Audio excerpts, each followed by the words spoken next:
Salud amigos, tripulantes de nuestra querida, contaminada y única nave espacial. La misma que, desde la última vez que nos vimos por estos medios, ha dado otra vuelta sobre su eje imaginario y, por supuesto, sigue generando acontecimientos en pleno desarrollo. El tema petrolero, que tiene vigencia planetaria, y más en estos desequilibrios económico-financieros, está, para variar, a la orden del día. No todos recuerdan que la Organización de Países Exportadores de Petróleo fue una creación de Venezuela y que tuvo su pionero aquí. Pero en cualquier caso, la lucha por el control de la energía justifica muchas jugadas al borde de la ilegalidad y aún más allá en el ámbito diplomático. Alguna vez también lo ha justificado en el ámbito militar. Y hay una extraña ausencia de acuerdo, sobre todo cuando se trata de testas coronadas de los grandes productores. Al parecer, uno diría que ciertas potencias tratan de obtener un desvío del potencial de la OPEP a cambio de asegurarle a algunos monarcas o algunos jefes que mantendrán la cabeza sobre los hombres y sobre la cabeza la corona. Esto dicho sin mala uva, parece que es parte de la realpolitik.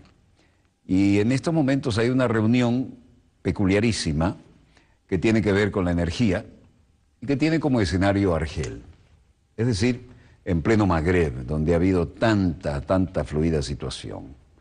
Ahora, ¿qué hay detrás de esto? Es algo que sus propios protagonistas tendrán que explicárnoslo a su manera, hasta donde puedan y quieran hacerlo. La cobertura ha sido amplia, las especulaciones mucho más amplias, y veamos los acontecimientos en pleno desarrollo para saber a qué atenernos con esta cumbre energética, que desde luego tiene muchos puntos de vista. Ceremonia de apertura, dejemos que sean los acontecimientos en pleno desarrollo los que nos la expliquen.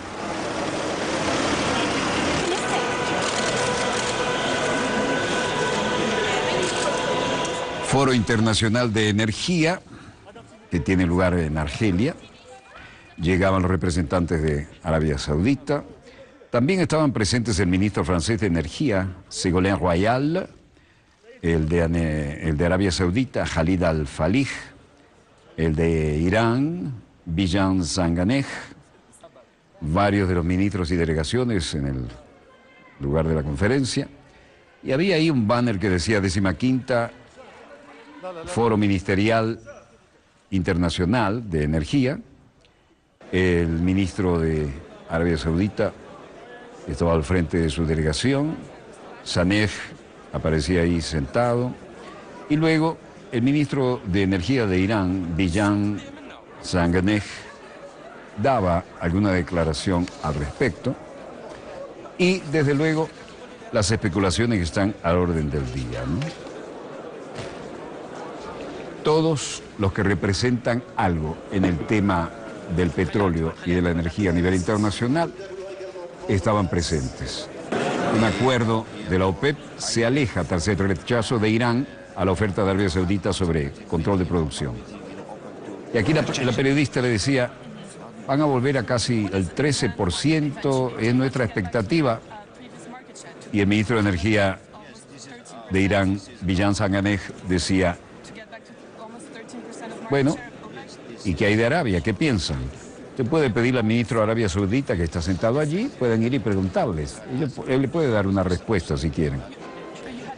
Y luego el secretario general del Foro de Energía Internacional, Zhang Shensol, decía, ha llegado el momento de avanzar, reforzar nuestros esfuerzos conjuntos para reducir la incertidumbre y aumentar la transparencia y profundizar y compartir el conocimiento de las tendencias futuras de la energía.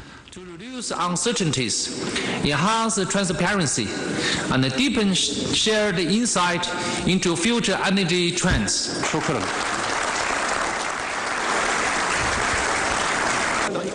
El ministro de Energía de Arabia Saudita, Khalid Al-Falih, daba algunas declaraciones, con entre otros, y la foto de familia para el foro internacional.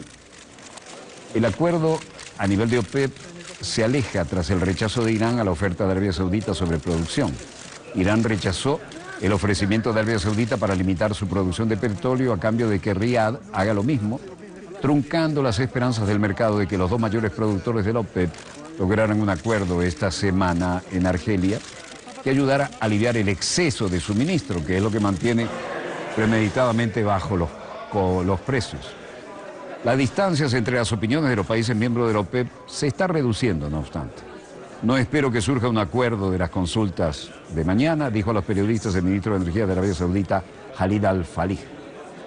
El ministro iraní de Petróleo, Bijan Zanganeh, dijo previamente que este no es el momento para tomar una decisión, refiriéndose a la próxima reunión formal que sostendrá la OPEP en Viena el 30 de noviembre, agregó, intentaremos alcanzar un acuerdo, pero para noviembre.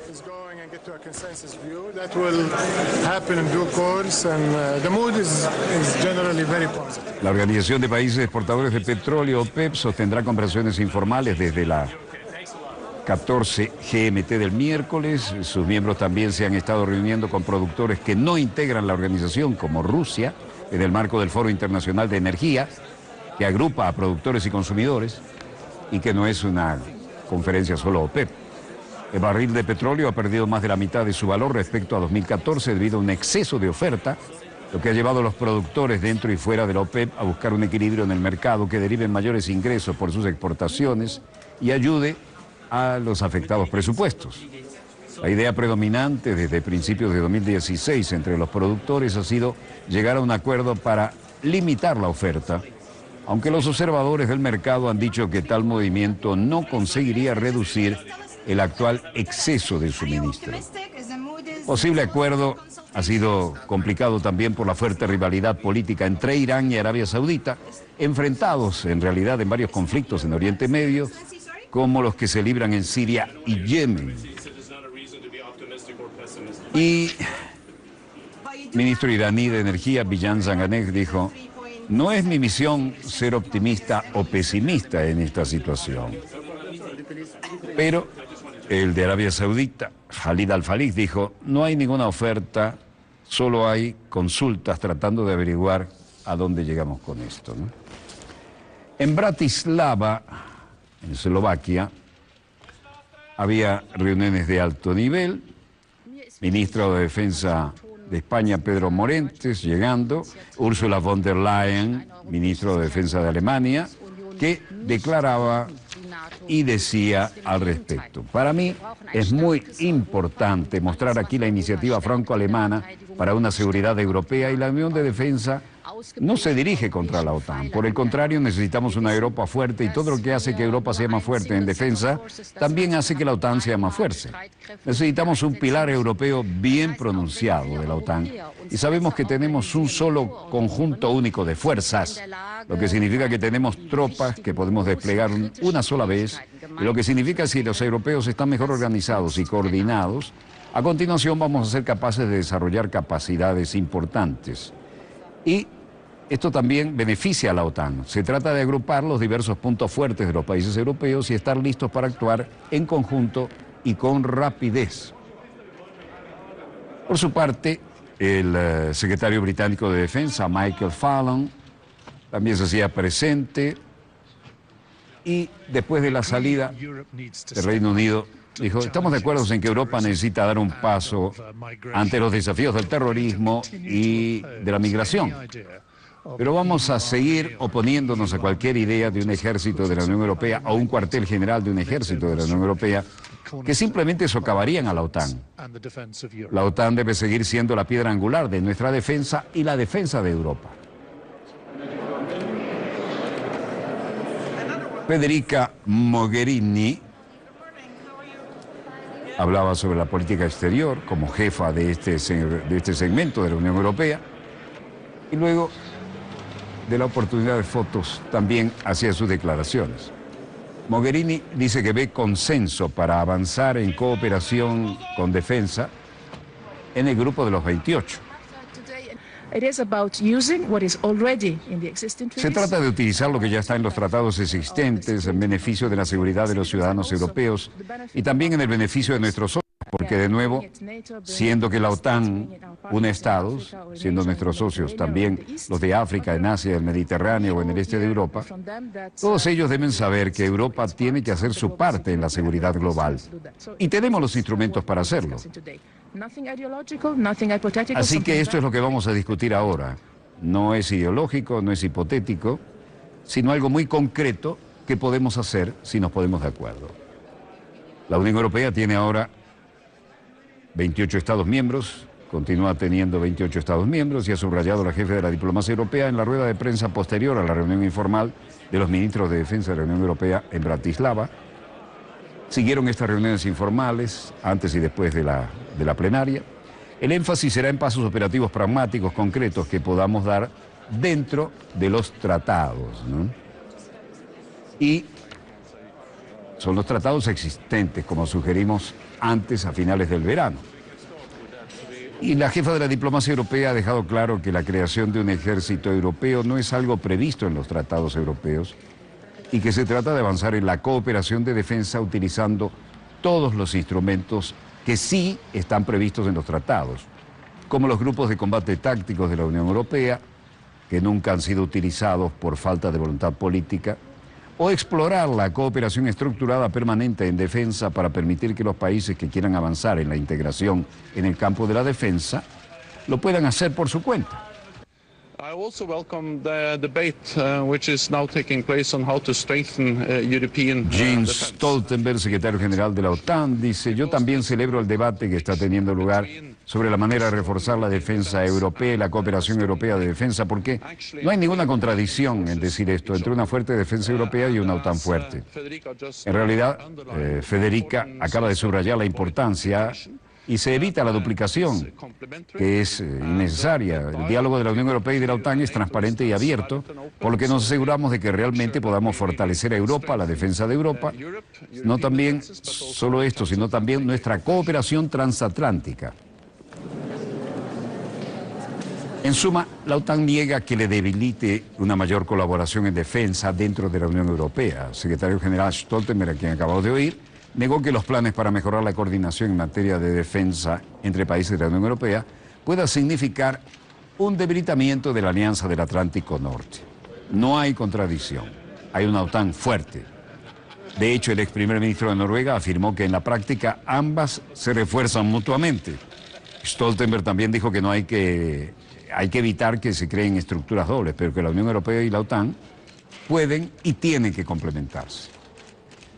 Importante foto de familia. En la reunión de hoy se van a debatir una propuesta común germano-francesa para reforzar la estructura de la defensa y la seguridad común, aunque sin llegar a formar un ejército de la Comunidad Europea. Ojo. Así lo plantearon tanto la alta representante de la Unión Europea, Federica Mogherini, como los ministros de Defensa de Alemania y Francia, Ursula von der Leyen y Jean-Yves Le Drian, respectivamente. La mayoría de los Estados miembros ven en la misma dirección, que no es la creación de un ejército europeo lo que está previsto en los tratados comunitarios, tal como lo reafirmó Federica Mogherini. Para mí es importante, dijo, destacar que esta iniciativa germano-francesa de una Unión Europea de la seguridad y la defensa no va contra la OTAN. Al contrario, necesitamos una Europa fuerte y todo lo que fortalezca a Europa en la defensa fortalece a la OTAN también, destacó por su parte von der Leyen. Tirito por elevación también para la actitud británica, ¿no? Pero el ministro Michael Fallon dejó claro que su país nunca aceptará un ejército europeo, ya que dijo socavaría a la OTAN contra la soberanía de los estados. Ataque a una mezquita en Dresde, República Federal Alemania, daños al edificio, como acabamos de ver en la mancha negra ahí, un estallido. El ministro del Interior para Sajonia, Markus Zulvik, daba hoy declaraciones al respecto y la situación era bastante tensa porque no están acostumbrados a este tipo de acciones. Sin embargo, se pudo controlar. Posible ataque xenófobo en Alemania fue la motivación de la explosión de dos artefactos, ¿no? Y la explosión en la mezquita tuvo lugar poco antes de las 20 GMT En el lugar de los hechos, los investigadores hallaron restos de un artefacto de fabricación casera. El ministro del Interior de Sajonia, en Alemania, Markus Ulrich,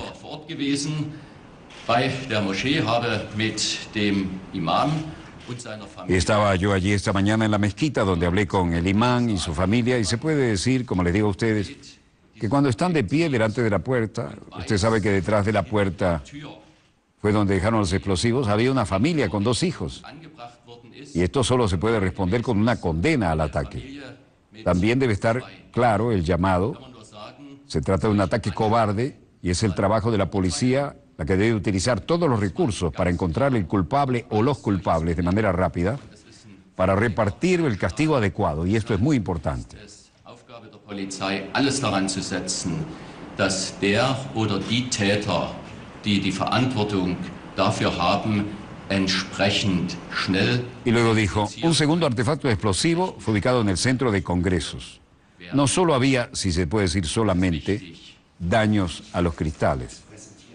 Tal acto es absolutamente repudiable. Y estamos tomando todas las medidas del caso y estamos haciendo todo lo necesario. El alcalde de Dresden, Dirk Ulber, dijo, este acto no es una protesta, es una expresión de opinión, es un ataque que es un crimen que no puede ser justificado o relativizado. Y luego el jefe de policía de Dresden, Horst Kretschmacher, dice, son en nuestra opinión actos vinculados. Pasaron los ataques con 30 minutos de diferencia, a pesar del hecho de que nadie ha tomado hasta ahora responsabilidad de los ataques. Tenemos que asumir que al menor el primer ataque contra la mezquita tenía una clara intención xenófoba. No podemos permitir. Y luego el jefe de policía de Dresden, Horst Kretschmacher, decía, este día fiesta nacional alemana, estamos celebrando el 26º aniversario, tiene un valor simbólico y envía una fuerte señal al mundo exterior. Es una gran fiesta civil con gran número de asistentes y es por supuesto un blanco fácil para terroristas. Esto significa que existe la posibilidad de un ataque terrorista y es por supuesto un escenario muy atractivo para ellos por la concentración de gente que se da en estas circunstancias. Por lo tanto, estas celebraciones del 26º aniversario tienen un valor simbólico y reitero que queremos enviar una fuerte señal al mundo exterior. Esto era una fiesta de carácter civil. Y esta congregación de muchos asistentes era una tentación para los terroristas del lugar. Son, en nuestra opinión, actos vinculados. Y reitero que pasaron con 30 minutos de diferencia.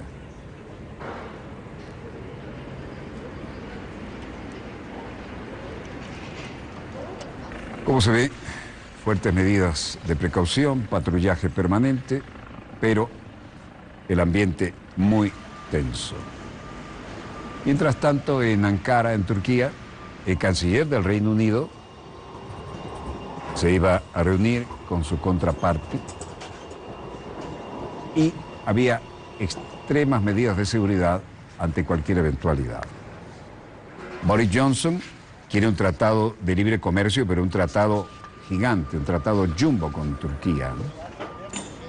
El canciller británico Boris Johnson dijo hoy que esperaba un acuerdo de libre comercio tipo jumbo con Turquía cuando trató de reforzar los lazos con el país candidato a la Unión Europea después de la votación de Gran Bretaña de abandonar el bloque. Mientras en Ankara, que no es miembro de la Unión Europea, que aspira a unirse al bloque, tiene una unión aduanera con él. El canciller británico Boris Johnson dijo: estoy muy satisfecho de que hayamos logrado un acuerdo de que la Comisión Económica y Comercial, en forma conjunta, lanzará su trabajo tan pronto como sea posible y podemos empezar el trabajo preparatorio para lo que espero sea un nuevo tratado de libre comercio tipo jumbo entre el Reino Unido y Turquía, porque después de todo, como usted dice con razón, Mevlut, en el que tal vez desenredemos nosotros mismos nos desenredemos de los tratados de la Unión Europea para no estar dejando, pero esto no significa que estamos dejando a Europa. Y luego, tratando de hacer control de daños, dijo: obviamente tenemos una posición muy similar en Siria. donde creo que es la opinión de mi gobierno con mucha fuerza, la visión de la mayoría de la gente. Creo que ahora en el mundo la abrumadora responsabilidad de lo que está sucediendo, la carnicería que está siendo sufrida por el pueblo de Alepo, recae en Assad, se refiere al presidente sirio Bashar al-Assad, y su régimen y sus partidarios. Sus titiriteros en Rusia y de hecho en Irán también son responsables. Y yo creo que lo más importante ahora es que debe haber un alto el fuego y el fin de los bombardeos. Y sé que es algo que Turquía también apoya firmemente. We talked about a Cyprus settlement. A otra pregunta dijo, hablamos de un arreglo en Chipre y el liderazgo que creo que está siendo mostrado por ambas partes allí en esa isla. Creo que hay motivos para un optimismo cauto, pero todavía alguna manera de ir allí y creo que obviamente eso es algo que nos da la esperanza de estar trabajando juntos con ustedes y por supuesto hemos hablado de todas las cosas optimistas de que podemos compartir y hacer juntos. Detrás de esto, Boris Johnson quiere un tratado de comercio gigante con Turquía, ¿no? Tipo jumbo, dijo eufemísticamente. Mientras que Ankara no es miembro de la Unión Europea, que aspira a unirse al bloque y tiene una unión aduanera con él. En su primera visita oficial a Turquía, Johnson también dijo que respaldó la política de Ankara en Siria, donde Turquía es parte de la coalición liderada. En París, François Hollande... Bueno, quedamos en el elemento de Turquía, estaba todavía jugando duro acá, ¿no? En su primera visita oficial a Turquía, Johnson también dijo que respaldó la política de Ankara en Siria, donde Turquía es parte de la coalición liderada por Estados Unidos, luchando contra el Estado Islámico. Sobre el tema Chipre, dijo que hay que ser cautelosos. En París, François Hollande recibía con honores al primer ministro de Libia, Fayez Sarraj, y bajó a recibirlo en el carro. No es poco detalle. Siempre mire hacia aquí, que aquí está siempre la prensa. Saludo para la prensa, nos damos la mano y adentro, a manejar la agenda. Ministro de Relaciones Exteriores, Jean-Marc Ayrault, llegaba después para participar en esta cumbre. Y también varios de la mesa redonda con la delegación de Libia. Antes de empezar a hablar de las cosas serias, una oportunidad para los fotógrafos y camarógrafos. Y François Hollande en su momento decía: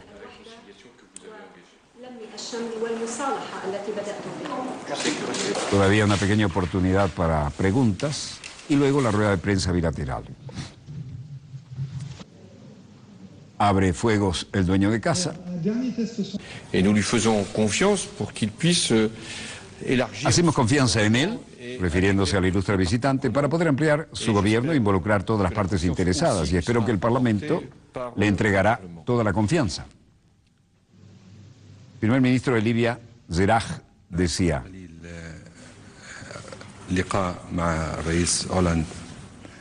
este apoyo continuo de parte del presidente Hollande y de Francia es extremadamente importante. Uno de los temas que fue una de las prioridades de nuestra reunión de hoy fue la lucha contra el terrorismo, que era el tema más importante del que hemos hablado. La lucha contra el terrorismo es en realidad un interés común para nosotros y la comunidad internacional, y Libia es parte de la comunidad internacional. Francia ha desempeñado un papel decisivo y esencial en la lucha contra el terrorismo. Francia ha sufrido de operaciones terroristas y trabaja con otros países para poder deshacernos de esa amenaza.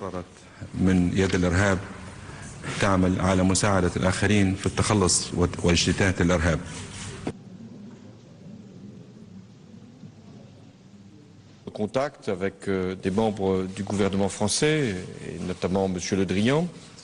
Je voulais le recevoir pour lui dire tout le soutien que la France apporte à son gouvernement. Habló de todas las aportaciones de Francia y dijo: lo que está ocurriendo en Siria y en particular en Alepo es una matanza de la comunidad internacional, no puede permanecer en silencio. Y no ha sido por una gran parte de los estados que asistieron al Consejo de Seguridad. Pero no podemos aceptar que hoy sean estos bombardeos. No podemos aceptar que los civiles sean sacrificados, atormentados. No podemos aceptar que los niños sean las víctimas de lo que se está haciendo por el régimen y sus partidarios en la actualidad. Y es por eso que es tan importante actuar siempre, porque todavía hay tiempo. Y en Libia nos estamos asegurando de que sí estaremos actuando. Et en Libye, nous faisons en sorte d'agir.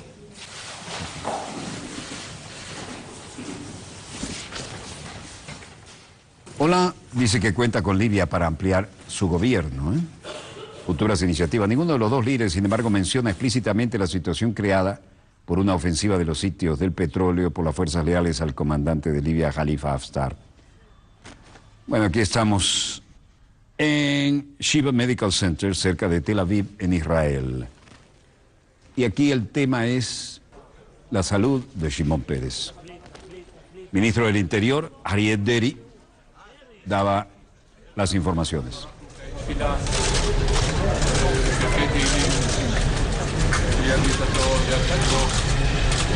Acabamos de celebrar oraciones, salmos, cerca de su cama, también cerca de su habitación, para el expresidente Shimon Peres.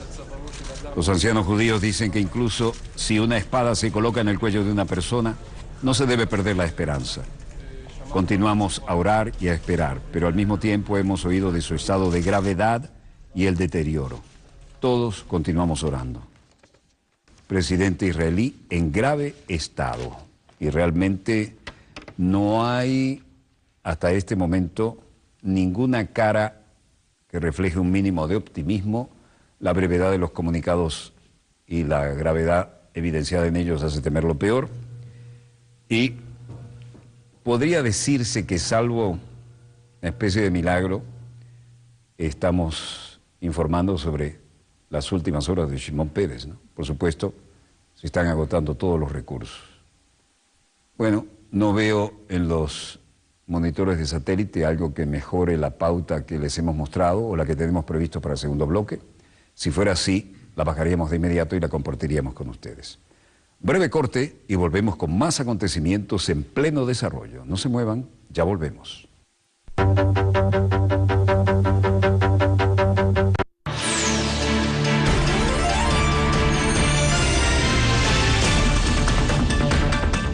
Comenzamos en 3, 2, 1. Estudiantes desaparecieron el 26 de septiembre después de ser baleados por policías. Hace 2 años, el 26 de septiembre de 2014, se dio uno de los peores episodios de violación a derechos humanos en México.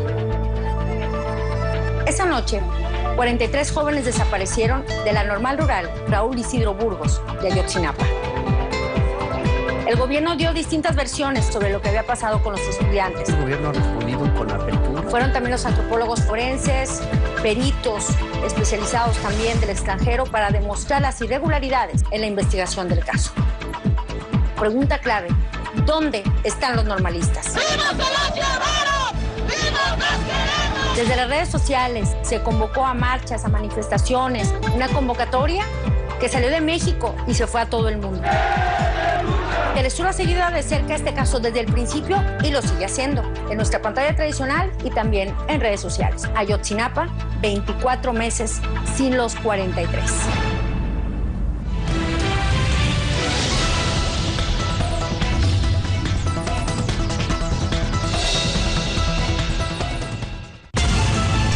Mira el mundo a través de los ojos de los realizadores más comprometidos. Conoce las historias que los inspiran y nos ayudan a comprender las tramas, los conflictos y las ideas que sustentan la lucha de nuestros pueblos. Descubre nuevas miradas en Documentales Telesur. Telesur, nuestro norte es el sur.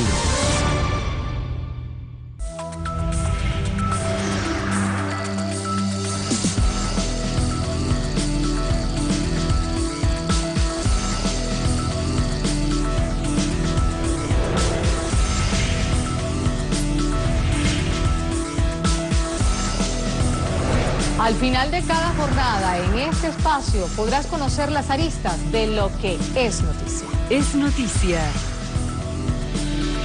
De lunes a viernes, solo por Telesur.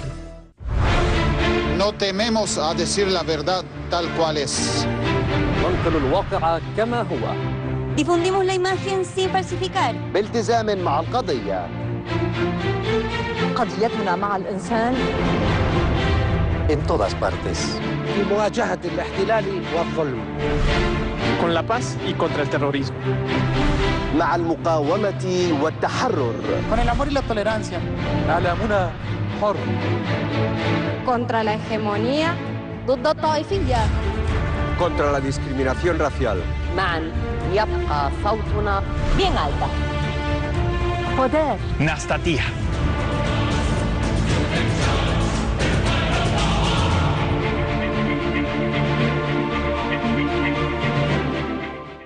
Hoy, más que nunca, la información tiene un valor esencial para la vida en democracia, la libertad y el desarrollo de nuestros pueblos. En telesurtv.net encontrarás la cobertura más completa de los hechos que debes conocer, contenidos exclusivos e investigaciones especialmente diseñadas para todos los dispositivos. Un espacio único de participación para que hagas oír tu voz. Renueva tu vínculo con la información en telesurtv.net. Telesur, la señal informativa de América Latina.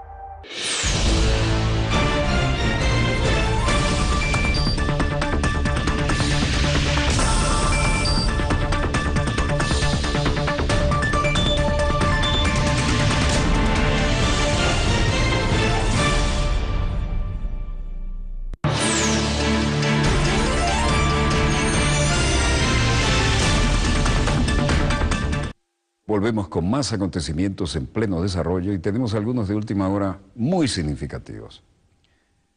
En plena Guerra Fría me tocó estar de maniobras en Alemania, Alemania dividida, maniobras con el ejército y con la Fuerza Aérea de Alemania Federal. Ahora la Alemania unificada, superados aquellos célebres pasajes por el Charlie Checkpoint para ir a ver del otro lado, en Berlín Oriental, cómo era la cosa y sobre todo para ver en el Museo Pergamón lo que no había podido ver en las propias ruinas de Babilonia, donde estuve en su momento, ¿no? Pero cruzar aquello era como vivir una película de espionaje, ¿no? Porque era una raya blanca en el piso y mi guía, que por mi currículum se ofreció como voluntario, un colega de La Voz de Alemania, de la Deutsche Welle, pero que era después, para mi grata sorpresa, un oficial de alto nivel de la reserva del ejército alemán. Me acuerdo que me dijo, cuando cruces esta raya, no eres mi responsabilidad. Vas a ir a ese museo, está bien, pero si no estás aquí a las 1600, no eres mi respuesta ni mi compromiso. Sí que se cocinaban las cosas en la época de la Guerra Fría. Pero desde esa época hay importantísimas bases de Estados Unidos, por ejemplo, en Alemania, ¿no? Ahora, en estos tiempos que corren, es inaceptable para el orgullo alemán que en la base tan importante como Ramstein, por ejemplo, no le dejen entrar a representantes del Parlamento alemán. Y esto ha llevado el vapor a las nubes. No es precisamente algo que vaya a pasar desapercibido y para el orgullo alemán esto creo que es algo que va a ser muy difícil de poder controlar en materia de daños.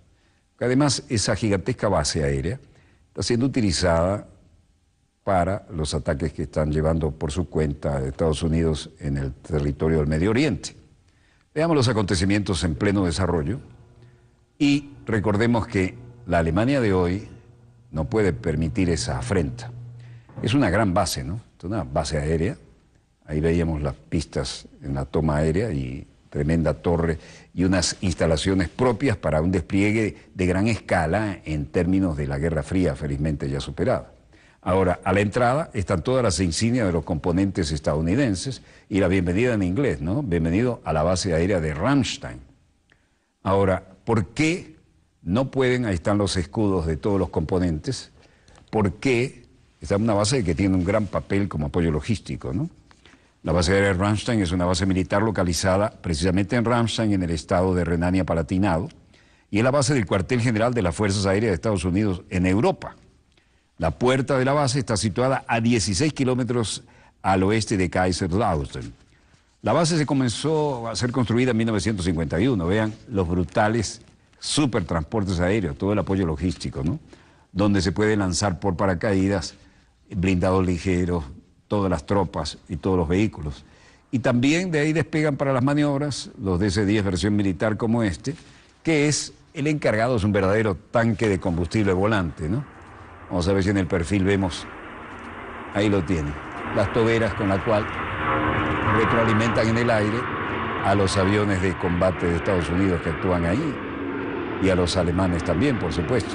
Entonces pueden subir con mayor carga de armamento, ahorrando peso de combustible, y después el combustible se lo ponen en el aire. Y por supuesto hay elementos del Comando Aéreo Estratégico, como estos supertransportes, para llevar adelante el apoyo táctico para cualquier movimiento militar.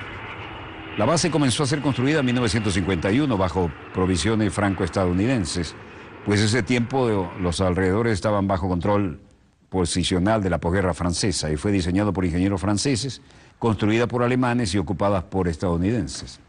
Toda una combinación, ¿no? La gente local no se vino sorprendido por la construcción de la importante base. En 1940 la construcción de la famosa autopista A6, la Autobahn, fue parada cuando se derrumbó un puente que era construido a través del Rin, cerca de Mannheim, matando a muchos trabajadores. La autopista Mannheim-Saarbrück, cerca de Kaiserslautern, fue utilizada como pista de aterrizaje por la Luftwaffe. Y la vieja sección de la autopista, la Autobahn, todavía se utilizaba como vía de acceso a las puertas del este y el oeste de la base. Y fue base aérea después de la Segunda Guerra Mundial. Las pistas de aterrizaje también fueron utilizadas por las Fuerzas Aéreas estadounidenses durante los meses finales del conflicto. La construcción fue terminada en 1952 y la base fue abierta en junio del 53. Ahora, la OTAN, la Organización del Tratado del Atlántico Norte, le impide a los diputados alemanes entrar a la base de Ramstein en su propio territorio alemán. Nos rechazaron bruscamente a pesar de que tenemos el derecho a visitar la base para inspeccionarla porque dicen que no nos encontrábamos en territorio alemán. Así dijo la diputada Zevin Dahlgren al diario Junge Welt. Según aclara el rotativo, los diputados acudieron el lunes a la base aérea estadounidense de Ramstein en el Estado Federado de Renania-Palatinado para visitarla en pleno derecho de su mandato parlamentario. Y precisa que los diputados enviaron una solicitud formal por escrito anunciando con antelación su visita. En respuesta a la cancelación, 100 activistas se concentraron frente a la puerta occidental de la base en señal de protesta y la diputada Sarah Wagenknecht pidió al gobierno alemán que revelase qué funciones cumple exactamente Ramstein en el entramado de la OTAN y exigió el cierre de la base. La base de Ramstein, informa el diario, es clave en las operaciones de Estados Unidos, especialmente con aviones no tripulados, drones, ya que los satélites estadounidenses no pueden enviar una señal directamente a países como Yemen, Pakistán, Afganistán o Somalia, y utilizan Ramstein para redirigir esas señales en vivo, en tiempo real del teatro de operaciones. Por supuesto, hay mucho apoyo táctico terrestre, como pueden ver. Según revelaciones del diario Süddeutsche Zeitung, el año pasado sirvió para analizar las imágenes enviadas por los drones tras los ataques y al Medio Oriente. Y Alemania es esencial para todas las operaciones con drones estadounidenses en todo el mundo, declaró entonces el expiloto de drones Brandon Bryan al Süddeutsche Zeitung. Las Fuerzas Aéreas del Ejército de los Estados Unidos en Alemania ahora tienen un problema en sus manos. El día de hoy solamente la base aérea de Ramstein y la de Spandau-Dachlen permanecen desplegadas al servicio completo en Alemania como apoyo a las operaciones en el Medio Oriente y en los Balcanes. Al final de la Segunda Guerra Mundial, las bases de la Fuerza Aérea de Estados Unidos en la zona de ocupación de Alemania fueron seleccionadas cuando no había absolutamente ningún requisito para la planificación táctica defensiva. Los encargados de la planificación de la base militar simplemente tomaron las antiguas bases utilizables de lo que fue la Luftwaffe en la Segunda Guerra, las repararon y las usaron para transporte y para obligaciones durante la ocupación de Estados Unidos. Y en la Guerra Fría, con la llegada del bloque de Berlín y el enfriamiento de las relaciones con la Unión Soviética en 1948, se hizo evidente para los planificadores de la OTAN que estas bases eran tácticamente insostenibles debido a su proximidad con la frontera de Alemania Oriental y Checoslovaquia. Vean, esos son los grandes transportes para las grandes operaciones, ¿no? En concreto, la OTAN, en respuesta a las tensiones de la Guerra Fría en Europa y la Fuerza Aérea de Estados Unidos, quería que sus unidades de combate vulnerables en el oeste de Alemania se trasladaran al oeste del río Rin, al oeste del Rin, para proporcionar mayor tiempo de aviso a la defensa aérea. Francia rápidamente acordó proporcionar bases aéreas dentro de la zona de ocupación de Renania-Palatinado. Ahora, estamos en otras latitudes y en otros casos. Presten atención a esto. Bueno, le toca el turno a nuestra querida Delcy, canciller de la República. General en jefe Vladimir Padrino López, ministro del Poder Popular para la Defensa, presentando a nuestra ministra de Relaciones Exteriores, general de 4 estrellas. Recientemente tuvimos la exitosísima cumbre del movimiento de los países no alineados aquí en nuestro territorio, en Venezuela. Yo digo exitosísima porque fue brillante desde todo punto de vista, y Venezuela asume el liderazgo como tiene que asumirlo y como lo ha asumido internacionalmente en los últimos años en Revolución Bolivariana, de ese importante movimiento de los países no alineados, que por cierto, en su origen, en su fundación, los principios que movieron este movimiento fueron principios antiimperialistas, principios de independencia, de soberanía, de no intervención en los asuntos internos, de autodeterminación de los pueblos. Así pues que, si algo está alineado con lo que estamos haciendo hoy en este evento, es precisamente esa cumbre en que Venezuela ha tomado liderazgo en las manos del señor presidente Nicolás Maduro, comandante en jefe de la Fuerza Armada. Adelante, Delcy, bienvenida.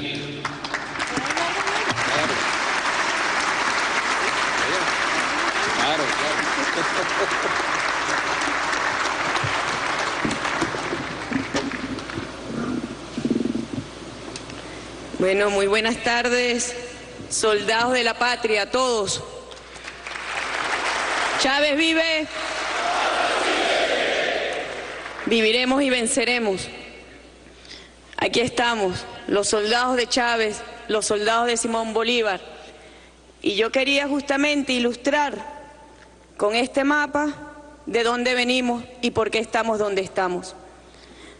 Siglos de la historia de Venezuela que demuestran nuestro carácter antiimperialista, nuestra condición bolivariana, la carga histórica que ello significa.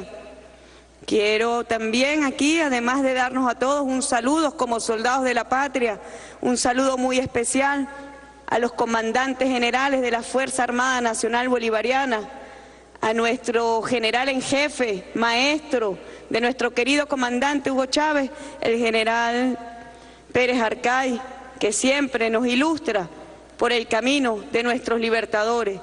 El general en jefe Padrino López me ha pedido que hiciera una especie de resumen de lo que ha sido la acción diplomática antiimperialista durante mi gestión como jefa de la diplomacia bolivariana. Y yo no quiero sino empezar justamente por ese rayo de dignidad que trajo nuevamente a Venezuela, nos llevó a nuestras raíces. Quiero comenzar por la diplomacia de nuestro comandante eterno, Hugo Chávez. Ahí está la explicación de lo que somos y hacia dónde vamos. También de la mano de su hijo, el presidente trabajador Nicolás Maduro Moros, que durante 7 años fue su canciller, llevando justamente las banderas de una Venezuela independiente, soberana, libre, de una historia cargada de gloria. Y ese mapa, yo lo decía al principio, resume de dónde venimos. Mientras desde el norte de los Estados Unidos se da una expansión por anexiones territoriales, imperiales, nuestro ejército, ustedes, cruzaban nuestras fronteras para llevar libertad e independencia a naciones de nuestro continente. Por eso somos un ejército libertador. Y cuando nosotros decimos que por nuestras venas corre la sangre de libertadores, no lo decimos como una retórica, tiene explicaciones históricas, en hechos concretos. Rompimos las cadenas del colonialismo, derrotamos imperios y eso está marcado en nuestra historia. Como joven estudiante durante la Cuarta República y también siendo una niña, que vivimos lo que fue un país arrodillado a los designios imperiales, sabemos las diferencias que marca con la Quinta República, con el resurgir del bolivarianismo, con el socialismo del siglo XXI que nos trajo el comandante Chávez. Y una de las primeras políticas de independencia fue el rescate de la industria petrolera al servicio del pueblo venezolano. Fue las primeras acciones de nuestro comandante eterno, Hugo Chávez, detener el proceso de privatización de la industria petrolera para seguir poniendo al servicio la entrega de nuestros recursos estratégicos a los centros ávidos de energía desde el norte de toda la humanidad. Y fue justamente la defensa de estos recursos estratégicos, energéticos, que lo pusimos no solamente al servicio del pueblo de Venezuela, medido en educación, en salud, en alimentación, en vivienda, en bienestar para nuestro pueblo, en una conjunción perfecta entre la unidad cívico-militar, sino también al servicio de nuestros pueblos hermanos. Y más adelante hablaremos de lo que significó la concreción de Petrocaribe en el marco de la diplomacia bolivariana, antiimperialista y de paz, que es la diplomacia de Venezuela. Es una diplomacia que la lleva a los más altos estándares internacionales.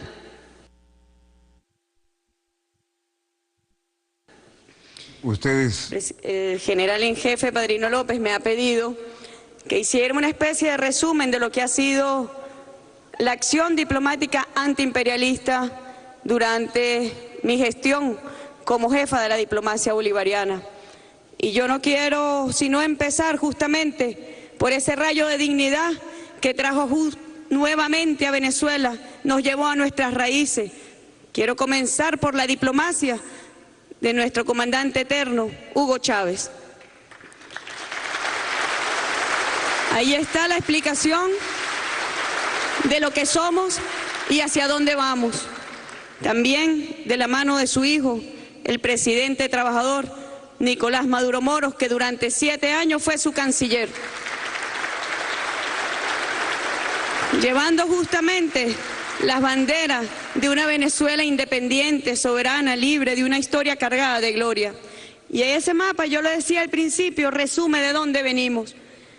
Mientras desde el norte de los Estados Unidos se daba una expansión por anexiones territoriales, imperiales, nuestro ejército, ustedes, cruzaban nuestras fronteras para llevar libertad e independencia a naciones de nuestro continente. Por eso somos un ejército libertador. Y cuando nosotros decimos que por nuestras venas corre la sangre de libertadores, no lo decimos como una retórica, tiene explicaciones históricas, en hechos concretos. Rompimos las cadenas del colonialismo, derrotamos imperios y eso está marcado en nuestra historia. Como joven estudiante durante la Cuarta República y también siendo una niña, que vivimos lo que fue un país arrodillado a los designios imperiales, sabemos las diferencias que marca con la Quinta República, con el resurgir del bolivarianismo, con el socialismo del siglo XXI que nos trajo el comandante Chávez.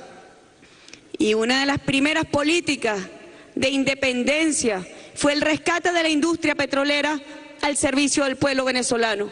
Fue las primeras acciones de nuestro comandante eterno, Hugo Chávez, detener el proceso de privatización de la industria petrolera para seguir poniendo al servicio la entrega de nuestros recursos estratégicos a los centros ávidos de energía desde el norte de toda la humanidad. Y fue justamente la defensa de estos recursos estratégicos, energéticos, que lo pusimos no solamente al servicio del pueblo de Venezuela, medido en educación, en salud, en alimentación, en vivienda, en bienestar para nuestro pueblo, en una conjunción perfecta entre la unidad cívico-militar, sino también al servicio de nuestros pueblos hermanos. Y más adelante hablaremos lo que significó la concreción de Petrocaribe en el marco de la diplomacia bolivariana, antiimperialista y de paz, que es la diplomacia de Venezuela. Es una diplomacia que la lleva a los más altos estándares internacionales. Y cuando nosotros vemos las acciones de la diplomacia de nuestro comandante Chávez, bueno, allí estuvo, retiró de Venezuela la planta insolente imperial. Y no podemos dejar de referir el retiro de las misiones militares estadounidenses en nuestro país, que buscaban justamente la colonización militar. Y por eso hoy, en este evento tan relevante, cuando celebramos y conmemoramos los 11 años del Comando Estratégico Operacional, estamos acá de pie defendiendo la doctrina militar bolivariana, una nueva dimensión de nuestra organización militar en la defensa de la soberanía y de nuestra integridad territorial, pero también de una organización militar que marcha al lado de su pueblo.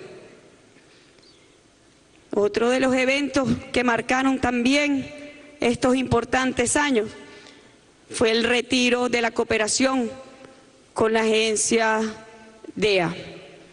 ¿Y qué significaba la DEA en Venezuela justamente en el supuesto combate contra el narcotráfico? Era la justificación en una política de seguridad completamente belicista por parte del Pentágono para intervenir a nuestras naciones. El intervencionismo, y el comandante Chávez dijo, no más, se van de Venezuela. Y a partir de ese momento, el combate contra el narcotráfico empezó a tener realmente los verdaderos resultados exitosos que hoy pueden demostrar a Venezuela frente a los organismos internacionales como un territorio libre de plantaciones de drogas. El presidente Nicolás Maduro estuvo en un evento histórico, sin duda alguna histórico. Y él siempre ha dicho que algún día se sabrá con detalles cómo se logró la paz en Colombia y el verdadero peso que tuvo el comandante Hugo Chávez para alcanzar la paz en Colombia, y del presidente Maduro sus esfuerzos desmedidos y desinteresados por la paz en Colombia. Algún día se sabrá, no muy tarde. ¿Y es que acaso eso no es también producto de la diplomacia bolivariana de paz de Venezuela? Así vamos, defendiendo a Venezuela, defendiendo su integridad territorial. Y por eso con orgullo recibo las palabras del comandante, del general en jefe, Padrino López, cuando me nombró soldada también de la Fuerza Armada Nacional Bolivariana.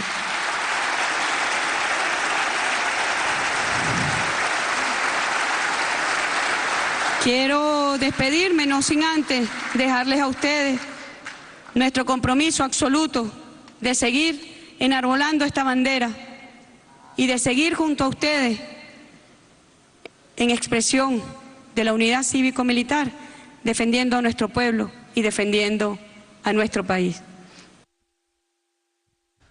Bueno, estas fueron las palabras sentidas y espontáneas de nuestra ministra de Relaciones Exteriores, refiriéndose también al general en jefe Padrino López. Y cuando les contaba las experiencias de las maniobras en Alemania, me quedé un poco con el disco duro de la Guerra Fría, ¿no?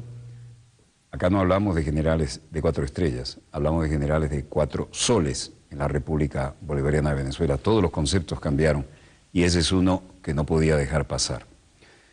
Como se ve, aparte de lo impresionante de las instalaciones de la academia y de todo lo que hay en el gran complejo de Fuerte Tiuna, la actualización en los conceptos de la política exterior y la vinculación clarísima entre Fuerzas Armadas y las actividades civiles son un hecho concreto en la República Bolivariana de Venezuela. Porque como siempre decimos, aquí los militares no son una casta, ni son clase aparte.